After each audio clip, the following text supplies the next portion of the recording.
All right, let's get right into it. Today, we're pulling back the curtain on the secrets of digital light. We're going to look at the two key ingredients that artists and developers use to take a flat, kind of boring digital image and turn it into a world that feels so real you could practically touch it. So it really all boils down to one simple question. When you're playing a game or watching a movie and you see a scene that just looks real, what's going on? What's tricking your brain? It isn't just about cool models or high-res textures. The real magic? It's all in the light. And this comparison right here shows you everything you need to know. Look at the image on the left. Without realistic lighting, everything looks flat, almost like stickers just slapped onto the screen. But then look at the right. You add that realistic lighting and bam, suddenly everything has weight. It has presence. The objects feel grounded in their own space. So what's the secret sauce to make that happen? Well, it turns out achieving that kind of realism is way more complicated than just dropping a digital light bulb into the scene and calling it a day. Artists and game developers are on this constant quest to perfectly mimic how light works in the real world, and they have some really specific goals they're trying to hit. To get that look just right, there are a few main objectives. First, you've got to create a sense of visual depth, right? Make things feel solid. Then you have to simulate how light actually bounces around a room, lighting up even the darkest corners. It's all in service of the big goals, achieving photorealism and completely immersing you, the player or the viewer, in a world that feels totally believable. So to build up that final, super realistic image, we have to start with the first, most fundamental layer of depth. And this is all about shading those teeny tiny cracks, creases, and corners that our brains are just hardwired to expect.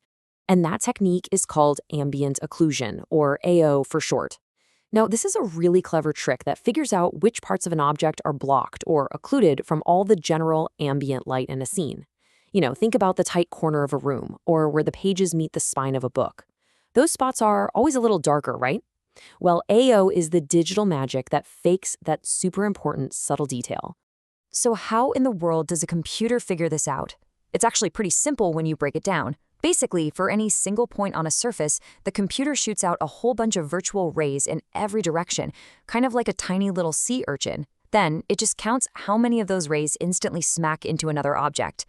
The more rays that get blocked, the less ambient light would hit that spot in real life, so the computer shades it just a little bit darker. And wow, the difference is immediate. On the left, without AO, the objects kind of look like they're floating. But on the right, with AO, you get these rich, beautiful contact shadows that really anchor them to the ground. Everything just feels more solid, more real. It's a massive improvement. But we're not quite there yet. See how the shadows are still pitch black? That's not really how things look in the real world. And that little problem brings us to our second layer. Now that we've got depth locked down, we need to bring the scene to life. And we do that by simulating what light really does, which is bounce all over the place. This next step is called global illumination, or GI. Now, unlike direct light, which just cares about light going from a lamp to a table, GI is all about the indirect light. It's the simulation of light hitting a surface, picking up some of its color, and then bouncing off to light up something else. This is what creates all those soft, subtle lighting effects that really sell the illusion. Okay, so here's a great example of how it works. Imagine a single ray of light from a window hitting a bright red wall. With global illumination, that wall doesn't just stop the light, it basically becomes a new giant reddish light source itself. It then bounces that red-tinted light onto other nearby objects like the white floor, giving it a subtle red glow. The computer does this over and over, for multiple bounces, with the light getting weaker each time, just like it would in your living room. And here it is, the final payoff. On the left, we have just ambient occlusion. It gave us depth, sure, but it also left these deep, unnaturally dark pits for shadows. But now, look at the right. By adding global illumination, all that bounced light fills in those shadows, making them soft and natural. We even get that beautiful, subtle color bleeding. This combo, AO plus GI, is the magic formula for a truly believable image. But as you can probably guess, creating this gorgeous, complex simulation of light is not easy. All those calculations for every shadow and every light bounce are incredibly heavy on a computer. And this creates a constant headache for developers, this dilemma between raw performance and visual beauty. It's a balancing act. So developers really have two main ways to tackle this. For a scene where nothing moves, like a room in an architecture visualization, they can pre-bake the lighting. They calculate everything just once, ahead of time. This gives you stunning quality and it runs super fast, but it's totally inflexible. The second anything moves, the illusion is shattered. For a dynamic scene, like a video game, they have to do it all in real time, which offers complete flexibility but puts an enormous strain on your graphics card. And deciding which path to take depends on a ton of different factors. A developer has to sit down and ask, how many polygons are in this scene? Are the materials shiny like metal or dull like concrete? How many lights are there? And maybe the most important question, how powerful is the hardware that's going to be running this?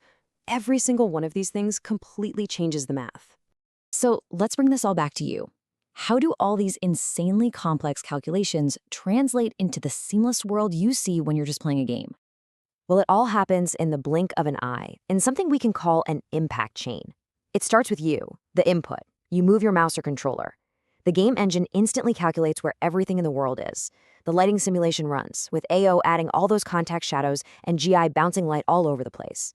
All that light information gets combined into a final color for every single pixel on your screen. And then, the output, the beautiful final image you see. And get this, all of that happens 60 times every single second.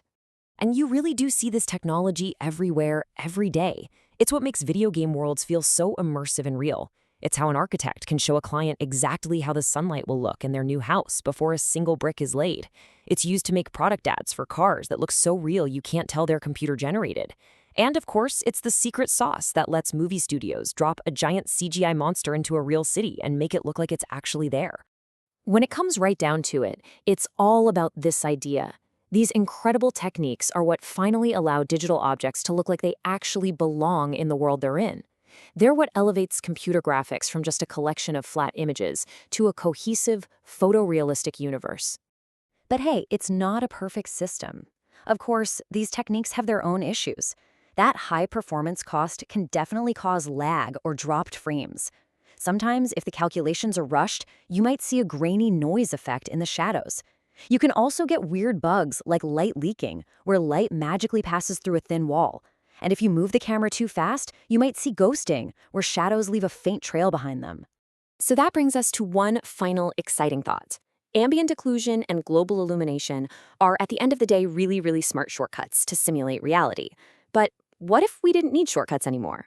What if our computers were powerful enough to trace the entire path of every single ray of light in a scene, from the light source to every surface it bounces off of, all the way to the camera? Well, that technology is here, and it's called ray tracing. But that is a story for another time.